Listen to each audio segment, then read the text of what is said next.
صحیح بخاری حدیث نمبر 3۔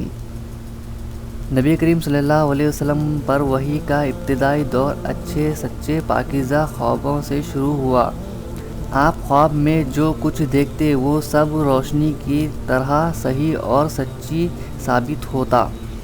پھر من جانے قدرت آپ تنہائی پسند ہو گئے اور آپ نے غار حرا میں خلوت نشینی اختیار فرمائی اور کئی دن اور رات وہاں مسلسل عبادت اور یاد الہی اور ذکر میں مشغول رہنے لگے۔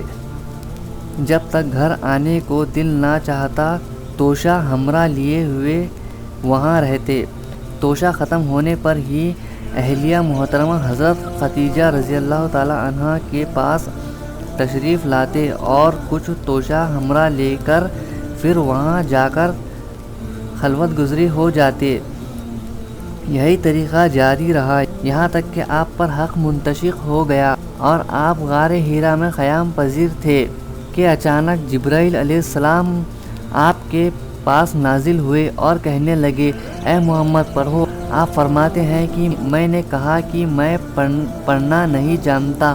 آپ صلی اللہ علیہ وسلم فرماتے ہیں کہ فرشتے نے مجھ کو پکڑ کر اتنی زور سے بھینچا کہ میری طاقت جواب دے گئی اور پھر مجھے چھوڑ کر کہا پڑھو، اور میں نے پھر وہی جواب دیا کہ میں پڑھا لکھا نہیں ہوں۔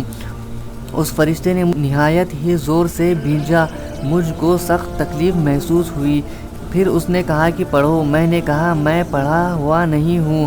فرشتے نے تیسری بار مجھ کو پکڑ کر تیسری مرتبہ مجھ کو بھینچا، پھر مجھے چھوڑ دیا اور کہنے لگا کہ پڑھو اپنے رب کی نام کی مدد سے جس نے پیدا کیا اور انسان کو خون کی پھٹکی سے بنایا۔ پڑھو آپ کا رب بہت ہی مہربانی کرنے والا ہے۔ بس یہی آیتیں آپ حضرت جبرائیل علیہ السلام سے سن کر اس حال میں غار حرا سے واپس ہوئے کہ آپ کا دل اس انوکھے واقعہ سے کانپ رہا تھا۔ آپ حضرت خدیجہ کے یہاں تشریف لائے اور فرمایا کہ مجھے کمبل اڑا دو۔ آپ کو کمبل اڑا دیا۔ جب آپ کا ڈر جاتا رہا تو آپ نے اپنی زوجہ محترمہ حضرت خدیجہ رضی اللہ تعالی عنہا کو تفصیل کے ساتھ یہ واقعہ سنایا اور فرمانے لگے کہ مجھ کو اب اپنی جان کا خوف ہو گیا ہے۔ آپ کی اہلیہ محترمہ حضرت خدیجہ رضی اللہ تعالی عنہا نے آپ کی داراس باندھی اور کہا کہ آپ کا خیال صحیح نہیں ہے، اللہ کی قسم آپ کو اللہ کبھی بھی رسوا نہیں کرے گا۔ آپ تو اخلاق فضیلہ کے مالک ہیں، بے کسوں کا بوجھ اپنے سر پر رکھتے ہیں، مفلسوں کے لیے آپ کماتے ہیں، مہمان نوازی میں آپ بے مثال ہیں اور مشکل وقت میں آپ امر حق کا ساتھ دیتے ہیں۔ ایسے اوصاف حسنہ والے انسان یوں بے وقت ذلت و خواری کی موت نہیں پا سکتے۔ پھر مزید تسلی کے لیے حضرت خدیجہ رضی اللہ تعالی عنہا آپ کو ورقہ بن نوفل کے پاس لے گئے جو ان کے چچزاد بھائی تھے اور زمانہ جاہلیت میں نصرانی مذہب اختیار کر چکے تھے اور عبرانی زبان کے کاتب تھے۔ چنانچہ انجیل کو بھی حسب منشائے خداوند عبرانی زبان میں لکھا کرتے تھے۔ انجیل سریانی زبان میں نازل ہوئی تھی، پھر اس کا ترجمہ عبرانی زبان میں ہوا۔ ورقہ اسی کو لکھتے تھے۔ وہ بہت بوڑھے ہو گئے تھے، یہاں تک کہ ان کی بینائی بھی رخصت ہو چکی تھی۔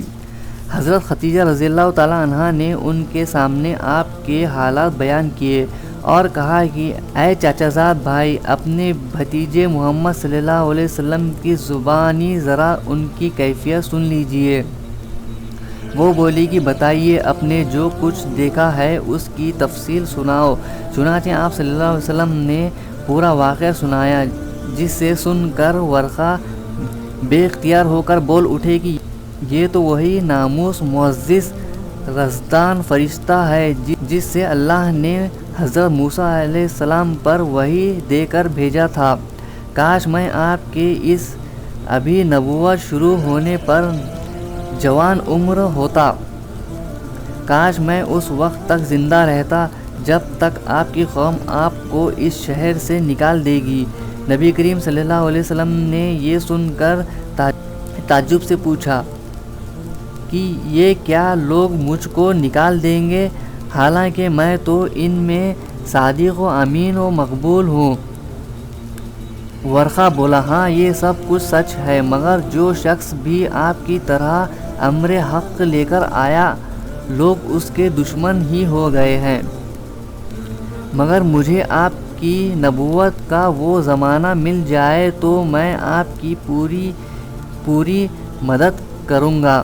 مگر ورقہ کچھ دنوں کے بعد انتقال کر گئے اور پھر کچھ عرصے تک وحی کی آمد موقوف رہی۔